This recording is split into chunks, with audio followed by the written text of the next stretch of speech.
Halo, assalamualaikum. Jumpa lagi bersama Isa Fendi. Masih seputar tentang vinca lagi. Hari ini saya mau membahas tentang daun keriting pada tanaman vinca. Kenapa saya bahas? Apakah ini berbahaya ataukah ini jadi masalah tentang vinca? Ya, menurut saya ini jadi masalah. Kenapa? Soalnya kan kalau daunnya keriting, bunganya juga ikut mengecil, jadi nggak bisa normal. Dengan seperti itu nanti benihnya pun juga sedikit. Nah, bagaimana cara untuk mengatasinya? Langsung saja kita simak video berikut ini ya teman-teman. Tapi jangan lupa bagi yang belum subscribe, saya ingatkan dulu untuk subscribe. Dan jangan lupa klik tombol loncengnya untuk mengetahui notif terbaru dari uploadan video saya.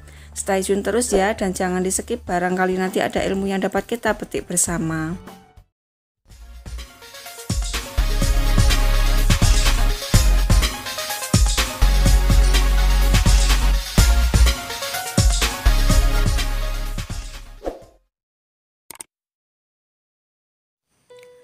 Daun keriting pada vinca kayak gini penyebabnya juga macam-macam.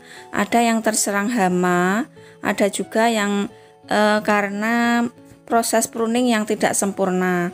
Nah, bagaimana cara untuk mengenalinya? Gejalanya sama, kemudian kondisinya juga sama keriting-keriting kayak gini. Tapi kalau ada bercak-bercak kuning seperti ini biasanya ada hama. Biasanya itu ada hewan kecil-kecil yang menyengat. Sebenarnya mau menyengat bunganya, tapi dia kan juga nempel-nempel di daun, jadi akhirnya juga seperti itu. Bedakan dengan daun yang subur kayak gini ya, kan beda. Kalau daunnya keriting kayak gini, bunganya nanti juga akan mengecil, nggak bisa normal ya, nggak bisa terlalu besar. Sedangkan benihnya pun juga ikut sedikit. Bedakan dengan yang normal. Kalau yang normal kan bunganya besar-besar. Sengatan belalang ataupun seperti lanceng itu ya, lanceng itu yang seperti tawon tapi kecil-kecil itu ya, itu juga menyebabkan daun kita menjadi keriting kayak gini. Kan sering ya belalang. Kalau belalang biasanya nanti daunnya bolong-bolong, bunganya robek-robek. Nah, itu biasanya belalang. Tapi kalau seperti ini, gejala seperti ini biasanya dari tawon kelanceng ya, tawon yang kecil-kecil itu.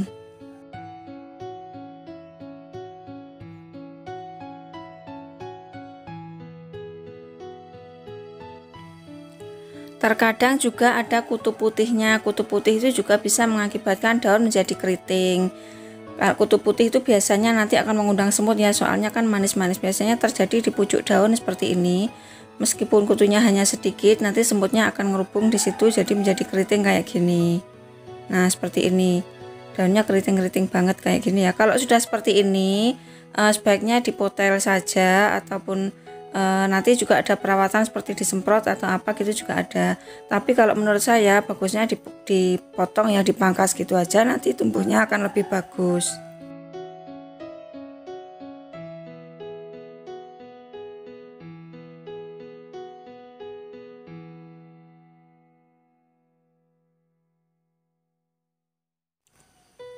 Sedangkan dari gejala proses pruning yang tidak sempurna itu yang bagaimana?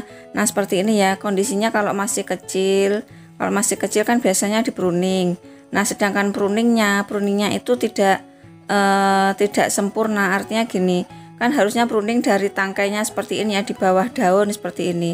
Tapi pruningnya kita nyubitnya itu pas di daunnya, jadi daunnya itu ada yang ikut, ada yang tidak ikut ya. Nah, seperti ini misalkan saya buatkan contoh. Nah, seperti ini kita pangkasnya di sela-sela daun kayak gini misalkan gitu ya. Nah, nanti itu bisa mengakibatkan daunnya menjadi tidak sempurna pertumbuhannya, jadi menjadi keriting kayak tadi. Tapi kalau ini juga nggak masalah, maksud saya ndak yang kuncup tadi. Tapi untuk seterusnya kalau bisa ya proses pruningnya itu yang bagus ya, nanti biar daunnya juga lebih bagus. Kalau dari proses pruning yang tidak sempurna ini, nanti lambat laun daunnya juga akan menjadi normal kembali. Meskipun tanpa semprot ataupun apa, nanti akan normal kembali. Biasanya hanya pucuknya saja yang terkena. Nah, seperti ini ya.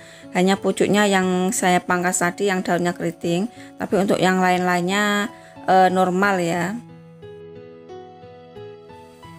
Nah, bagaimana cara untuk biar daunnya ndak keriting kayak gini, kalau saya itu setelah saya pruning itu saya semprot dengan gandasil daun. Jadi ndak ada masalah tentang daun keriting. Kemudian dari yang daun keriting kena hama tadi, gandasil daunnya saya campur dengan fungisida pembasmi serangga. Bisa beli di toko pertanian ya, mereknya kan macam-macam, ada apa ya saya lupa punya saya. Bisa disemprot dengan takaran yang ya sedikit-sedikit aja lah, enggak banyak-banyak.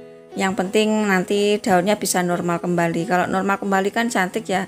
Ini bisa dibedakan daun yang normal sama daun yang keriting, bunganya kan lebih bagus yang normal kayak gini. Terus penyemprotannya dilakukan berapa hari sekali. Penyemprotan itu saya lakukan seminggu sekali. Fungisida antrakol juga gitu seminggu sekali. Jangan bersamaan ya, misalkan hari ini fungisida buat pembasmi jamur ya, pembasmi apa namanya, bukan pembasmi itu namanya ya, untuk melindungi tanaman kita dari jamur, seminggu sekali misalkan hari ini. Nah untuk besoknya saya semprot sama fungisida pembasmi serangga. Jadi serangga-serangga itu nggak nempel di daun-daun kita, nggak ada ya yang nempel. Daun keriting itu sebenarnya bukan masalah besar ya, ndak begitu pengaruhnya, ndak begitu banyak misalkan kematian atau apa tanaman jadi rusak, enggak ya. Cuma ya itu tadi, bunganya kan nggak bisa besar. Kalau bunganya nggak bisa besar kan nggak bisa secantik kalau yang normal kayak gini. Masih ada lagi permasalahan dari tanaman vinca, yaitu tentang daun menguning. Besok saya mau upload tentang daun menguning, saya kupas tuntas juga permasalahan dari daun menguning itu apa saja. Soalnya kan macamnya daun menguning itu enggak hanya satu saja, macamnya juga banyak. Kemudian ada masalah lagi tentang kenapa bunganya enggak bisa berbunga lebat kayak gini, kemudian enggak bisa rajin berbunga. Nanti juga akan saya bahas video selanjutnya ya. Kalau kita bahas langsung saat ini kan banyak, kemudian durasinya panjang, mungkin nanti akan bosen ya. Saya bahas satu persatu untuk video berikutnya. Jadi ikuti terus video saya, jangan lupa subscribe, like, share, dan komen biar nanti tahu ya informasi terbaru dari uploadan video saya. Stay tune terus ya, dan jangan di skip, barangkali nanti ada ilmu yang dapat kita petik bersama. Sampai ketemu lagi dan sampai jumpa.